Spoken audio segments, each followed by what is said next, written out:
እንደምን አደራችሁ። እግዚአብሔር አምላካችን ስሙ የተባረከ ይሁን።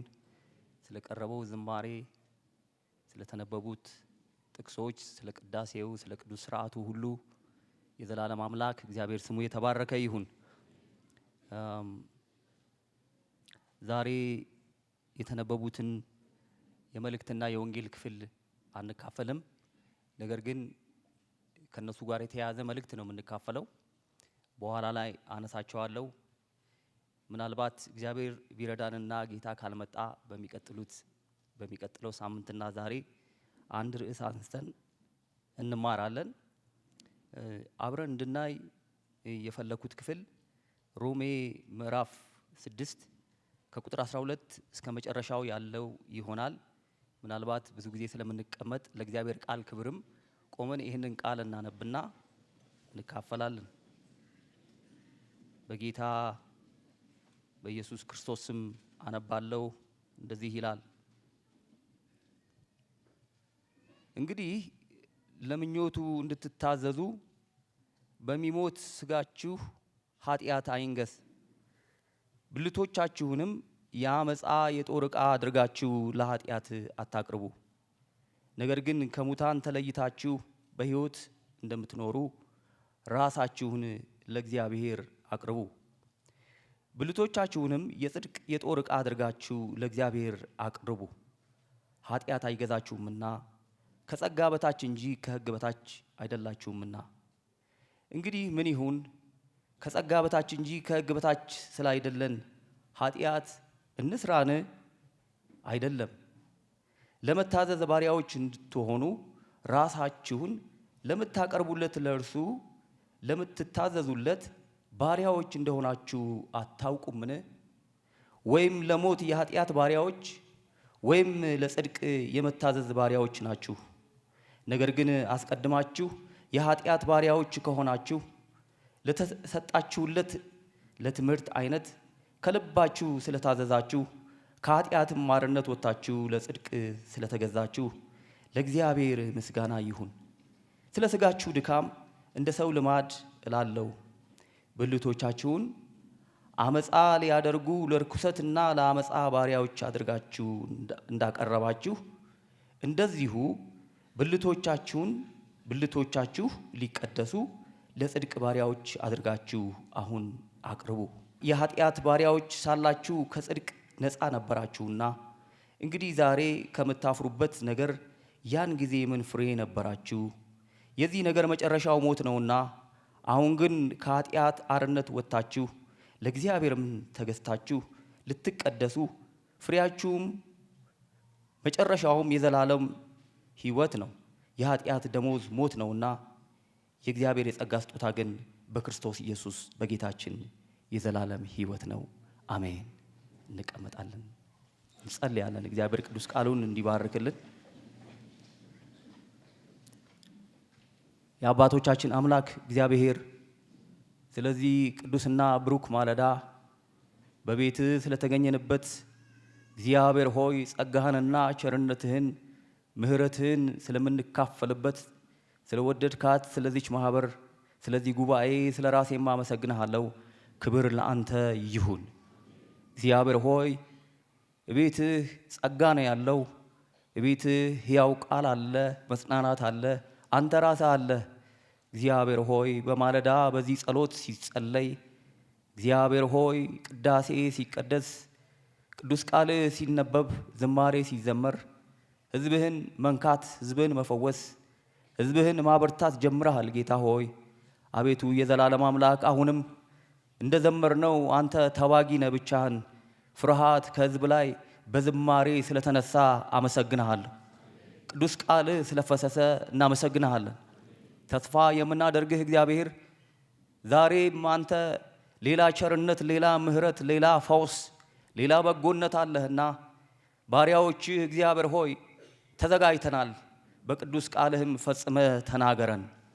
ሕዝብህ ለዛሬ የመደብከውን ቸርነትና በረከት እንዳይቀበል የሚቋቋሙ መናፍስቶች በስም ስልጣን የተመቱ ይሁኑ።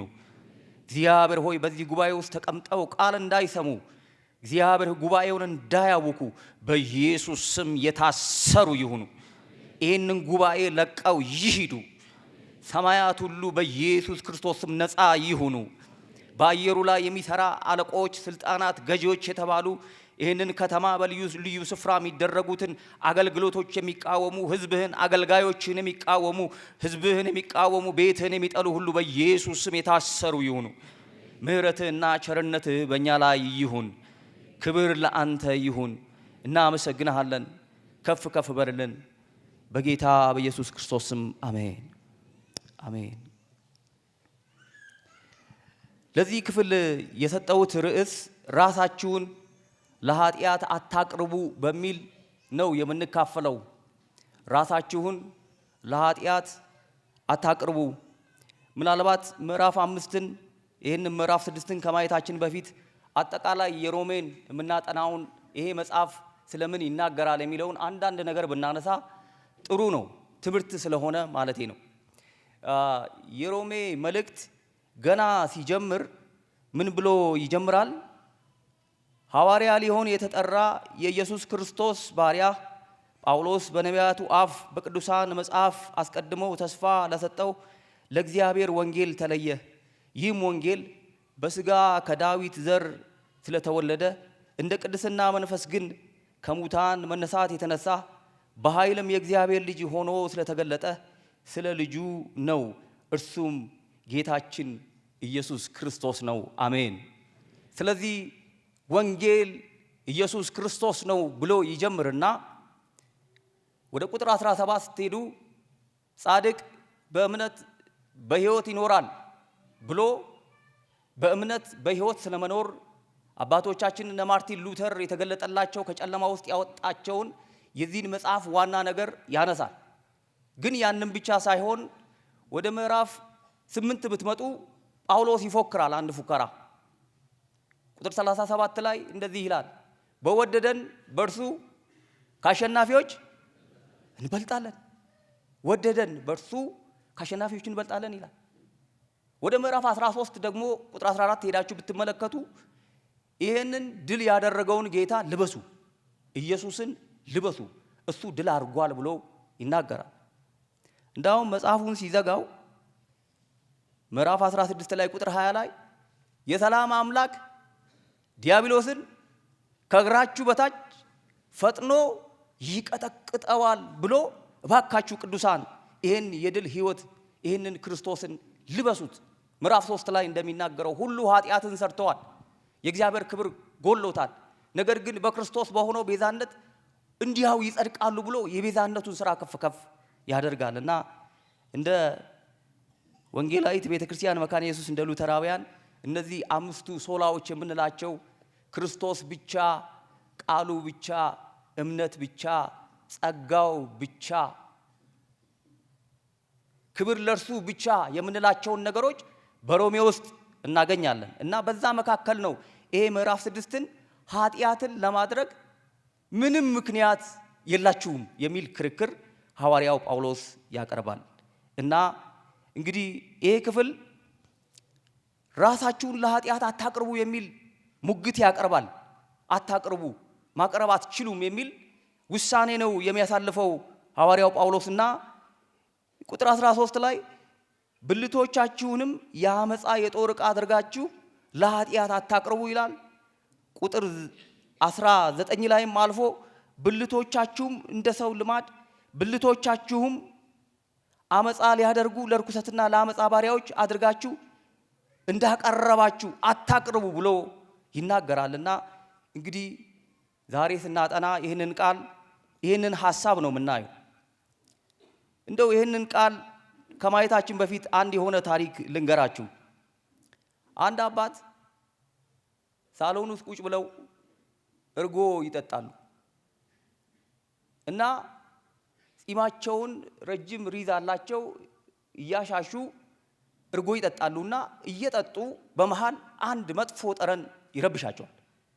ስለዚህ ልጆቻቸውን ጠሩና እናንተ ልጆች እናንተ ሁሉ እያላችሁ ይሄ የሚሸተኝ መጥፎ ነገር ምንድን ነው ብለው ተቆጧቸው። ስለዚህ ልጆቹ ዕቃውን አወጡ፣ ቤቱን አጸዱ። ያ የሚረብሻቸው ነገር ግን አልሄደም። እናንተ ልጆች አሁንም በደንብ አላጸዳችሁም አጽዱ ይሏቸዋል። ልጆቹ የቻሉትን አጸዱ፣ ግን አሁንም ያንን እርጓቸውን መጠጣት አልቻሉም። የሚረብሸው ነገር አለ። እኚህ አባት ያን የሚረብሻቸውን ነገር አገኙት። እስቲ በኋላ እናያለን። የዛሬው ክፍል ቤታችሁ ሄዳችሁ ቀስ ብላችሁ ካነበባችሁ በ11 ቁጥር ውስጥ 10 ጊዜ ኃጢአት ኃጢአት ኃጢአት ኃጢአት ይለዋል። ስለ ኃጢአት ነው የሚናገረው። በ11 ቁጥር ውስጥ 10 ጊዜ በእያንዳንዱ ቁጥር እንደማለት ነው። እንዳውም 3 ጊዜ ደግሞ አመፃ ብሎ ይጠራዋል።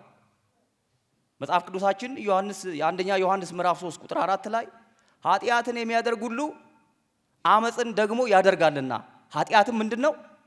አመፅ ነው። ስለዚህ 2 ጊዜ ደግሞ 3 ጊዜ ደግሞ አመፅ ይላል፣ 1 ጊዜ እርኩሰት ይላል። እና በዚህ ክፍል ውስጥ ክፍሉ የሚናገረው ስለ ኃጢአት ነው። በአጠቃላይ ምናልባት ወደ 14 ጊዜ 15 ጊዜ ኃጢአት ኃጢአት እያለ ይናገራል። እንግዲህ ገና ሲጀምር እንግዲህ ለምኞቱ እንድትታዘዙ በሚሞት ስጋችሁ ኃጢአት አይንገስ ብሎ ይጀምራል። እና ኃጢአት ይነግሳል እንዴ? አዎ ይነግሳል። ኃጢአት የት ነገሰ? ኃጢአት ለመጀመሪያ ጊዜ በአዳም ላይ ነገሰ፣ ቀጥሎ በልጁ ላይ ነገሰ። ኦሪት ዘፍጥረት ምዕራፍ 4 እግዚአብሔር መጣና እንደዚህ ያለው ቃየንን፣ ቃየን ኃጢአት በደጅህ ታደባለች፣ ሊገባ ነው፣ አንተ ግን ንገስበት።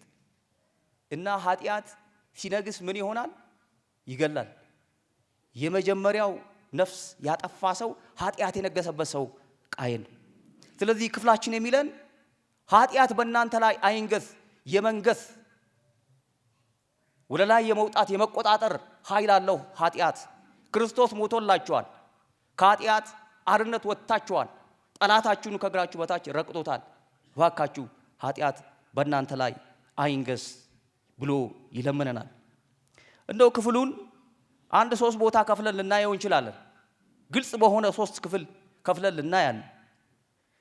ምዕራፍ 6 ከቁጥር 12 እስከ 14 ያለው ራሳችሁን ለእግዚአብሔር እንጂ ለኃጢአት አታቅርቡ የሚል ልመና ያቀርባል። ላንብብላችሁ። እንደዚህ ይላል፣ እንግዲህ ለምኞቱ እንድትታዘዙ በሚሞት ስጋችሁ ኃጢአት አይንገስ፣ ብልቶቻችሁንም የአመፃ የጦር ዕቃ አድርጋችሁ ለኃጢአት አታቅርቡ። ነገር ግን ከሙታን ተለይታችሁ በሕይወት እንደምትኖሩ ራሳችሁን ለእግዚአብሔር አቅርቡ፣ ብልቶቻችሁንም የጽድቅ የጦር ዕቃ አድርጋችሁ ለእግዚአብሔር አቅርቡ። ኃጢአት አይገዛችሁምና ከጸጋ በታች እንጂ ከሕግ በታች አይደላችሁምና ይላል። ስለዚህ ባጭሩ ይሄ ክፍል የሚናገረው ራሳችሁን ለእግዚአብሔር እንጂ ለኃጢአት አታቅርቡ፣ እለምናችኋለሁ አታቅርቡ። አንድ ጊዜ ለኃጢአት አታቅርቡ ይልና ለእግዚአብሔር አቅርቡ ግን 2 ጊዜ ይላል በዚህ ክፍል ውስጥ። የመጀመሪያው ክፍል ይሄ ነው። ሁለተኛው ክፍል ከቁጥር 15 እስከ 19 ያለው ነው። እንደዚህ ይላል፣ እንግዲህ ምን ይሁን? ከጸጋ በታች እንጂ ከሕግ በታች ስላይደለን ኃጢአትን እንስራን? አይደለም። ለመታዘዝ ባሪያዎች እንድትሆኑ ራሳችሁን ለምታቀርቡለት ለእርሱ ለምትታዘዙለት ባሪያዎች እንደሆናችሁ አታውቁምን? ወይም ለሞት የኃጢአት ባሪያዎች ወይም ለጽድቅ የመታዘዝ ባሪያዎች ናችሁ። ነገር ግን አስቀድማችሁ የኃጢአት ባሪያዎች ከሆናችሁ ለተሰጣችሁለት ለትምህርት አይነት ከልባችሁ ስለታዘዛችሁ ከኃጢአትም ባርነት ወጥታችሁ ለጽድቅ ስለተገዛችሁ ለእግዚአብሔር ምስጋና ይሁን። ስለ ስጋችሁ ድካም እንደ ሰው ልማድ እላለሁ፣ ብልቶቻችሁ አመፃ ሊያደርጉ ለርኩሰትና ለአመፃ ባሪያዎች አድርጋችሁ እንዳቀረባችሁ እንደዚሁ ብልቶቻችሁ ሊቀደሱ ለጽድቅ ባሪያዎች አድርጋችሁ አሁን እግዚአብሔር ይመስገን አሁን ቃሉን እየሰማችሁ አሁን አቅርቡ። ሙሉን ቅድም እንዳነበብኩ አውቃለሁ። ነገር ግን የእግዚአብሔር ቃል እንደገና መታየት ጠጋ ብለን ማየት ወይ መነጽር አድርገን ማየት አለብን። ደግሜ ማነበው በደንብ እንዲገባ ነው። ስለዚህ የሁለተኛው ክፍል ደግሞ ምን ይላል?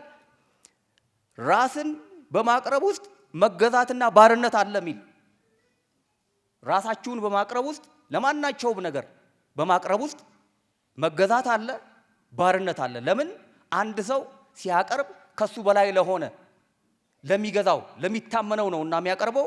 ይሄ ሁለተኛው ክፍል ራስን ማቅረብ ውስጥ መገዛትና ባርነት አለ የሚል ሐሳብ አለው እና አሁን ይላል የዘላለም አምላክ ይህንን ቃል እየሰማን ወደ እግዚአብሔር መቅረብ ያድርግልን። ዛሬ ስለሚል አሁን ስለሚል ሶስተኛው የመጨረሻው ክፍል ነው። እሱንም አነባለሁ ከቁጥር 20 እስከ 23 ያለውን። የኃጢአት ባሪያዎች ሳላችሁ ከጽድቅ ነፃ ነበራችሁና እንግዲህ ዛሬ ከምታፍሩበት ነገር ያን ጊዜ ምን ፍሬ ነበራችሁ? የዚህ ነገር መጨረሻው ሞት ነውና አሁን ግን ከኃጢአት አርነት ወጥታችሁ ለእግዚአብሔርም ተገዝታችሁ ልትቀደሱ ፍሬ አላችሁ። መጨረሻውም የዘላለም ሕይወት ነው። የኃጢአት ደሞዝ ሞት ነውና የእግዚአብሔር የጸጋ ስጦታ ግን በክርስቶስ ኢየሱስ በጌታችን የዘላለም ሕይወት ነው ይላል። እግዚአብሔር አምላካችን ይባረክ። እና ሶስተኛው ራስን ማቅረብ ዋጋ አለው። ራስን ማቅረብ ዋጋ አለው። አቅርቡ ስለሚል ወደ ኃጢአት ማቅረብም ዋጋ አለው፣ ወደ ጽድቅም ወደ እግዚአብሔርም ማቅረብ ዋጋ አለው የሚል በሶስት ክፍል ይህንን መልእክት ይናገረናል። ስለዚህ ራሳችንን ለእግዚአብሔር እንጂ ኃጢአት ለሚባለው አመፃ ለሚባለው ሁሉ እንዳናቀርብ ይሄ ክፍል ይለምነናል። ራሳችንን ለምናቀርብለት ነገር ባሪያዎች ተገዢዎች መሆናችንን የእግዚአብሔር ቃል ያመለክተናል። ራሳችንን ላቀረብንለት ነገር ደግሞ ባሪያዎች መሆናችንን ያ ባርነት ዋጋ እንደሚያስከፍል ወይ ዋጋ እንደሚኖረው ይነግረናል። እና ዛሬ ከዚህ ክፍል እግዚአብሔር ምንድነው ሊለን የፈለገ? በጣም ቀለል ያለ ነገር ምንድነው እያለን ያለው? ያው ቅዱሳን በየስፍራው በየጊዜው ቤተክርስቲያን የምታውጀው ክርስቶስ ሊመጣ በደጅ ነው፣ የመምጫው ጊዜ ቀርቧል የሚል ነው። አሁን እግዚአብሔር ይመስገን የኢየሱስ የመምጫው ጊዜ ቀርቧል። እኛ ወደ ማን ቀርበናል? ወደዚህ ወደሚመጣው ጌታ ቀርበናል ወይስ ዛሬ ወደ አነሳሁት ራሳችሁን ለኃጢአት አታቅርቡ ወደሚለው ቀርበናል? አሁን ይሄን ጉባኤ ሳየው በሁለት የተከፈለ ነው። በስተቀኝ መቀመጫ አለ፣ በስተግራ መቀመጫ አለ። መሃል ላይ ደግሞ አንድ ትንሽ መመላለሻ ኮሪደር አለች። ዛሬ በምን ከፋፈለው ቃል ውስጥ ኮሪደር የለም። ወይ ወደ እግዚአብሔር ቀርበናል ወይ ወደ ኃጢአት ቀርበናል። ስለዚህ ራስን የማየት ራስን የመፈተሽ ጌታን የመጠበቅ ቃል እግዚአብሔር ያሳስበናል። በተነበቡት የመልእክት ክፍሎች ውስጥ ብትመለከቷቸው ይሄንኑ ነው የሚያሳስቡት። የዘላለም አምላክ እግዚአብሔር ስሙ የተባረከ ይሁን። ስለዚህ ምንድነው የምንማረው? እንደው አንድ ጥቂት ሐሳብ አነሳለሁ ቶሎ ብዬ። የዛሬው ክፍላችን የሚያሳስበን የመጀመሪያው ነገር አቅራቢዎች ናችሁ የሚል። እናንተ በክርስቶስ ደም የተዋጃችሁ ይህንን ቤት የሞላችሁ ቅዱሳን፣ ይህንን መልእክት የምትሰሙ በክርስቶስ ያመናችሁ እናንተ ራሳችሁ አቅራቢዎች ናችሁ። አቅራቢው ሌላ ሰው አይደለም። ብዙ ጊዜ እንደዚህ እንላለን፣ ሰይጣን እየተዋጋኝ ነው። ሰይጣን እንደሚዋጋ እኔም እነግራችኋለሁ። ሰይጣን በጣም ይዋጋል። ቤተ ክርስቲያንን አይፈልግም፣ ይህንን ጉባኤ አይፈልግም። ጌታ እስኪመጣ ድረስ ቀኑ እስኪደርስ ድረስ ይዋጋናል። ጽድቅን ሁሉ፣ ቅድስናን ሁሉ፣ ቤተ ክርስቲያንን፣ መልካምን ነገር ሁሉ እንደሚዋጋ አምናለሁ። ነገር ግን ይሄ ክፍል የሚነግረን እናንተ ራሳችሁ አቅራቢዎች ናችሁ። በሰይጣን አታሳቡ። በነገራችሁ ላይ ዝንብና ሰይጣን አንድ ናቸው። ዝንብ ባለበት ስፍራ ሁሉ ቆሻሻ አለ። ኃጢአት ባለበት ቦታ ሁሉ ሰይጣን አለ። ስለዚህ ኃጢአት ስናደርግ ሰይጣንን እየጋበዝን እንደሆነ ላረጋግጥላችሁ ፈልጋለሁ።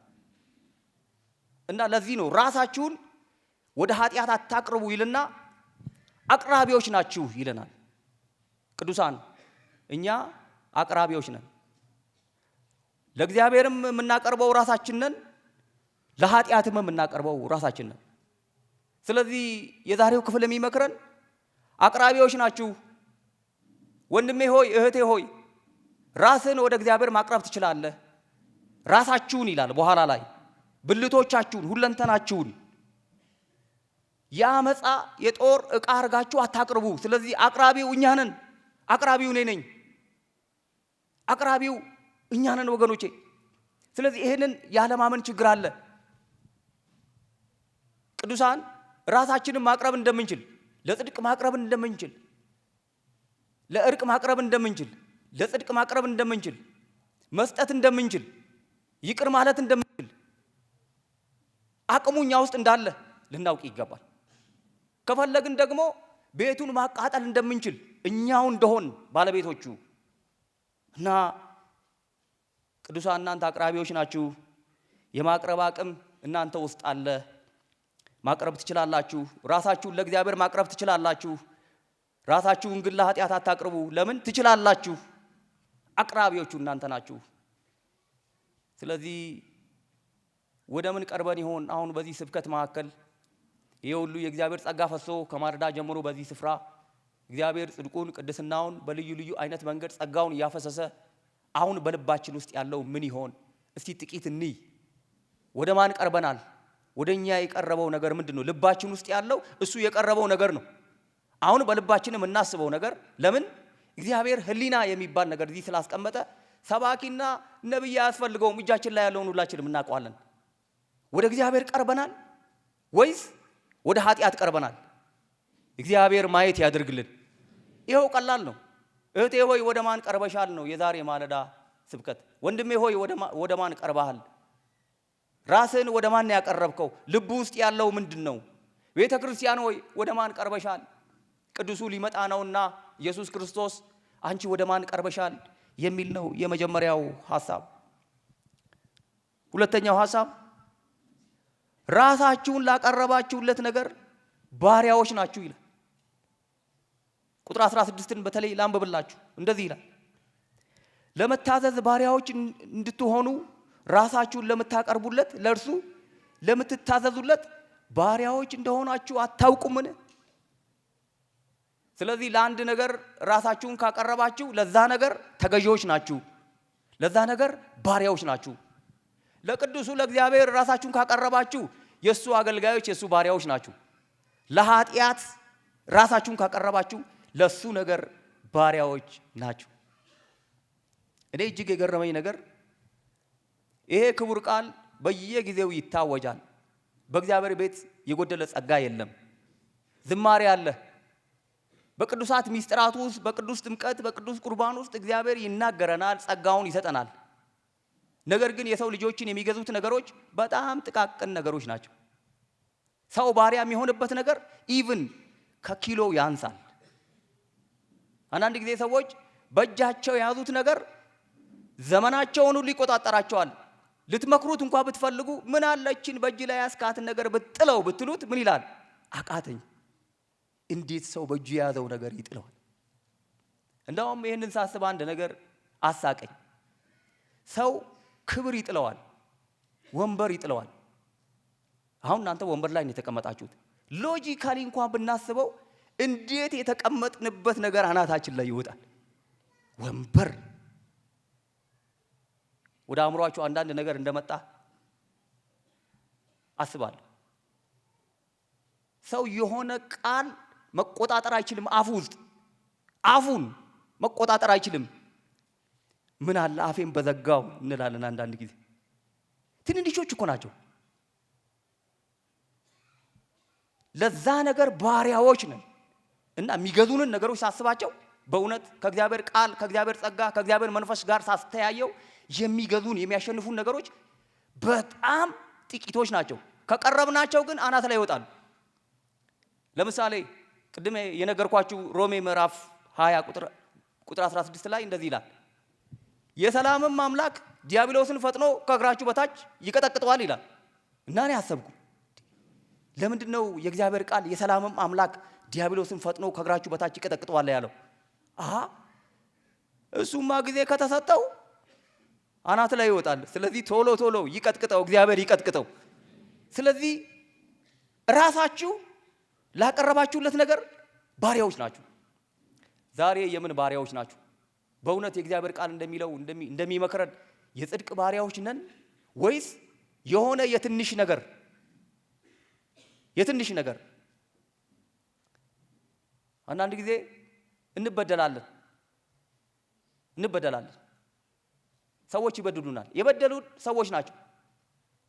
እግዚአብሔር ከሰማይ ወርዶ አልበደለንም። መቼም እግዚአብሔር ራሱን የሚገልጠው በሰው በኩል አይደል? እና ይቅርበን ስንል እስቲ ባክ ወንድሜ ሆይ እህቴ ሆይ ይቅርበል ስንል ሰውየው አሰብ ያደርጋል፣ ወይ ያቺ እህት አሰብ ታደርጋለች። እባክሽ ልለምንሽ ይቅርበይ። ትንሽ ቆይቶ ሰውየው አቃተኝ ይላል። አልችልም፣ ከበደኝ፣ ይቅር ማለት አልችልም።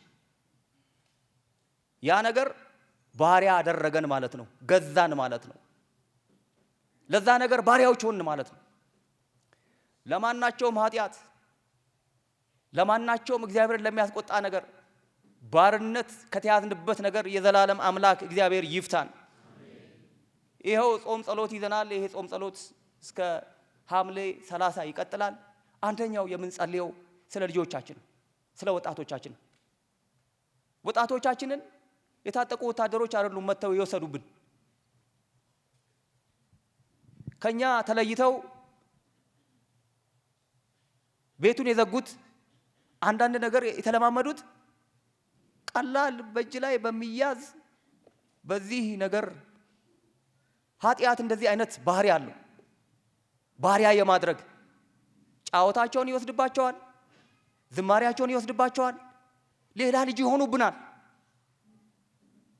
ባሪያ ያደርጋቸዋል። ባሪያ የሚያደርገን ነገር ወገኖቼ ትንሽ ነገር ነው። እንድንነቃ እግዚአብሔር ይርዳን። እባክህ ቃየል እለምንሃለሁ። እግዚአብሔር እኮ የሰማይና የምድር ጌታ እግዚአብሔር ከሰማይ ወርዶ ሰው ሲያናግር አስቡት። ዛሬም እያናገረን ነው ወገኖች። እንደዚህ ይለናል፣ ልጄ ሆይ ተይ፣ ልጄ ሆይ ተው፣ አገልጋዮች ተው፣ ተው ባካችሁ፣ በሚሞት ስጋችሁ። እስከሚሞት እኮ ነው የሚያስቸግረን። ደግሞ ይሄ ይሞታል እኮ። አንድም እሱን ነው የምንረሳው። እባካችሁ እስከሚሞት ድረስ ልጄ ሆይ ተይ፣ ልጄ ሆይ ተው፣ አይንገስ፣ አታቅርብ፣ ወደዛ አታቅርብ። ራስን አቅራቢው ካቀረብክ ደግሞ መግዛቱ አይቀርም፣ መግዛቱ አይቀርም። አሁን ገንዘብ ይሄን ያህል ከባድ አይደለም፣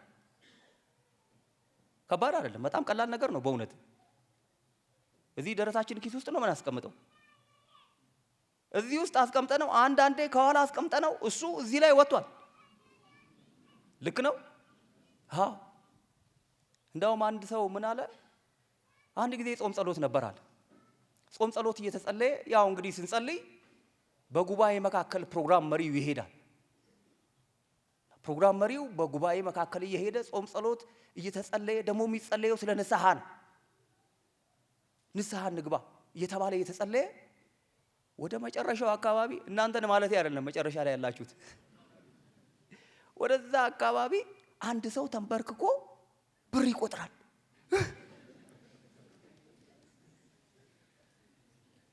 አሁን የሰውዬ ወደ ማን ነው የቀረበው? ፍረዱ እናንተ ራሳችሁ። ያንን ማለቴ ነው አሉ ዛሬ። በእውነት ነው የምላችሁ። ጌታ ሊመጣ ነው፣ ጌታ ሊመጣ ነው፣ ኢየሱስ ሊመጣ ነው። ግን ባሪያ የሆንበት ነገር አለ። በዚህ ደቂቃ ይሄ ትንሽ ሰው የሚናገረው ይሄ ክቡር ቃል ግን ታላቅ ቃል፣ ከዚህ መሰዊያ የሚታወጀው ቃል ነፃ ያውጣል። አቅራቢዎች ነን ወቁ። እንትናን አትክሰስ፣ እንትና አትበል። ብዙ ጊዜ እኛ ራሳችን እንወዳለን እኮ በደለኝ በደለኝ በደለኝ እንጂ አንድ ቀን በደልኩት የሚል የለም። በቃ እኔም እንደዛ ነው ማረገው። እስኪ ዛሬ ወደ ራሳችን እንመልከት። የገዙንን ነገሮች ዛሬ መጣል እግዚአብሔር ያድርግልን። ስለዚህ ሁለተኛው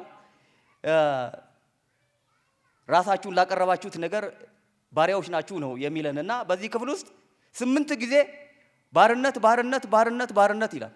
ይሉና አንብቡ። ወይ ለጽድቅ ባሪያ ናችሁ ወይ ለኃጢአት ባሪያ ናችሁ። በዚሁ ሰዓት ወይ ወደ ጽድቅ ቀርባችኋል ራሳችሁን፣ ወይ ለጽድቅ አቅርባችኋል፣ ወይ ደግሞ ለኃጢአት አቅርባችኋል። ሁለተኛው ወይ ለኃጢአት ባሪያ ሆናችኋል ወይ ለጽድቅ ለእግዚአብሔር ባሪያ ሆናችኋል ይለናል። እንደው ሶስተኛ ሐሳብ ላንሳ። ቁጥር 20 አብረን እናንብብ። ቁጥር 20 የኃጢአት ባሪያዎች ሳላችሁ ከጽድቅ ነፃ ነበራችሁ ይላል። የኃጢአት ባሪያዎች ሳላችሁ ከጽድቅ ነፃ ነበራችሁ። የጽድቅ ባሪያዎች ደግሞ ከሆናችሁ ከኃጢአት ነፃ ናችሁ። ስለዚህ ራሳችሁን ለሁለት ነገር ማቅረብ እንደማትችሉ እወቁ። ዛሬ ስለ ራሳችን የማቅረብ አቅም አላችሁ፣ አቅራቢዎች ናችሁ። ለኃጢአት ራሳችሁን ያቀረባችሁት እናንተ ናችሁ። ለጽድቅም ማቅረብ የምትችሉት እናንተ ናችሁ። ማንም አያቀርብላችሁ። ወንጌላዊ ነቢይ አትጠብቅ፣ ቄስም ራስህ አቅርብ። ሁለት ራስህን ላቀረብክለት ነገር ለዛ ባሪያ ነህ። ሶስት ራሳችሁን ለኃጢአትም ለእግዚአብሔርም ማቅረብ አትችሉም። እግዚአብሔር ይርዳል። እንደዛ እያሰብን ነው ችግር ውስጥ የገባ ነው። ዱዋሊዝም የሚባል ነገር፣ ማቻቻል የሚባል ነገር እየዘመርንም መስፈን የምንችል ይመስለናል። እየጠላንም መውደድ የምንችል ይመስለናል። እየሰረቅንም እየሰጠን ይመስለናል። ለምን? ከሰረቅነው ላይ ስለምንሰጥ። ጥቅሶቹና ሰባኪዎች ሁሉ እያምታቱን ነው። ሁለት ቦታ ማቅረብ አንችልም። መቼም የሀገራችንን ተረት አልተርትላችሁ ከዚህ ቃል በላይ። አንዳንድ ጊዜ ተረቶቹ ናቸው የሚመጡብን። የሀገራችን ሰው እንኳን ሁለት እግር አለኝ ብለህ ሁለት ዛፍ ላይ አትወጣም እኮ ይላል። እግዚአብሔር ማስተዋልን ይስጠን። አንችልም። በእውነት እድል ከሰጠን እግዚአብሔር ረጅም ሰዓት ስለተናገርን አይደለም ወገኖቼ፣ እውነቱን ስናውቅ ነው። እውነትን ታውቃላችሁ፣ እውነት አርነት ያወጣችኋል። ቅርብ ጊዜ በዓለም አንደኛ የሚወጣ ውሸት ሰማሁ። አንደኛ ይወጣ ወደ ቤተ ክርስቲያን እየመጣው ድንገት እየሄድን ወደዚህ አያት አደባባይ ጋር ስንደርስ አንድ አጠገቤ የተቀመጠ ሰው ስልክ ተደወለለት። ሃሎ አለ። ሃሎ ደረጃውን እየወጣው ነው አለ። እና ከዛ በኋላ እኔ ሳላውቀው ሳኩኝ፣ ሌላውም ሰው ሳቀባቸው እና ዝም ተባብለን እንዳይመቱኝ ቦታ። እውነቴን ነው የምላችሁ፣ በእውነት ለማሳመር አይደለም፣ በእውነት ነው የምላችሁ። እንዲህ ያለ ውሸት ደረጃ ላይ ነኝ። ደረጃ ላይማ አይደለም። እናንተ የት ናችሁ? ማለቴ ምንድነው ራሳችንን የዋሸንበት ምንድነው? ኧረ እውነቱን እንንገረው ለዚህ ለቅዱስ እግዚአብሔር።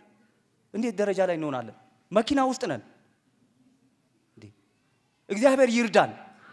ይረዳል እኮ በእውነት ይረዳል። ጸጋው አለ፣ መንፈሱ አለ፣ ይሄው ቅዱስ ቃሉ አለ። ያለንበትን እንንገረው በዚህ ማለዳ። የት ነው ያለ ነው? የት ነው ያለ ነው? እና ይመስለናል አደባባይ ሆነን ደረጃ ላይ የወጣን ይመስለናል። አልወጣንም። ሌላ ቦታ ነው ያለ ነው።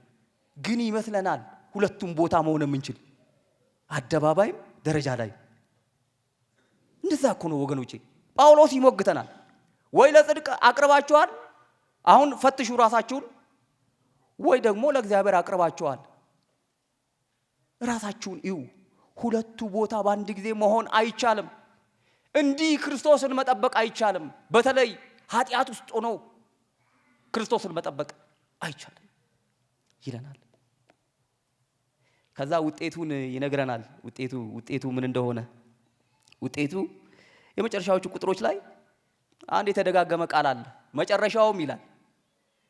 መጨረሻው የዘላለም ሕይወት ነው። ቁጥር 22 እና ቁጥር 23 ራስን ለጽድቅ ብታቀርብ፣ ለክርስቶስ ብታቀርብ መጨረሻው የዘላለም ሕይወት ነው።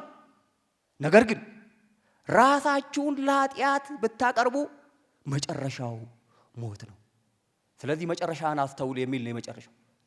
መጨረሻን አስተውል። ካልጣልክ፣ ራስን ለኃጢአት ካቀረብክ፣ እሱን ካልተውክ መጨረሻ ሞት ነው። ለእግዚአብሔርስ ብታቀርብ መጨረሻው የዘላለም ሕይወት ነው ይለናል። እኛ ሰውዬ እኛ አባት ምን ሆኑ ብትሉኝ እንደገና ተቆጡ። ምን አይነት ማትረቡ ልጆች ናችሁ፣ ይህንን ቤት እንኳን ማጽዳት የማትችሉ እያሉ ተናደው እርጎውን ጥለው ወደ መጸዳጃ ቤት ሄዱ። እዛ ሲሄዱ አሁንም ያ ነገር አሁንም ይሸታቸዋል። ስለዚህ ተናደዱና ሄይ ብለው ጢማቸውን ሲነኩት ጢማቸው ውስጥ ለካ የሚሸታቸው ነገር ነበር። ለካ እርጎውን ሲጠጡት ቀስ እያለ የተንጠባጠበ ጢማቸው ላይ መጥፎ ጠረን አምጥቷል። ተመለሱና እንደዚህ አሉ፣ ልጆቼ ምላጭ ስጡኝ፣ ቆሻሻውን አግኝቼዋለሁ፣ ጢሜ ነው። ወገኖቼ እኛ ዛሬ ራሳችንን እሷ ናት እሷ አይደለችም። በእውነት ዛሬ 12 አይደለ? በእውነት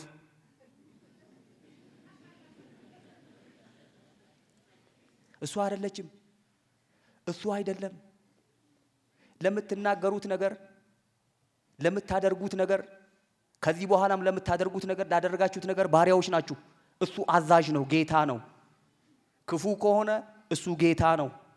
ራሳችሁ አቅርባችኋል። ያ ያቀረባችሁለት፣ ያ ካፋችሁ የሚወጣው፣ ያ ሌሊት የምታስቡት፣ ያ ቀን ስትሰሩ የምትሉት፣ ስትናገሩ የምትሉት እሱ ጌታችሁ ነው።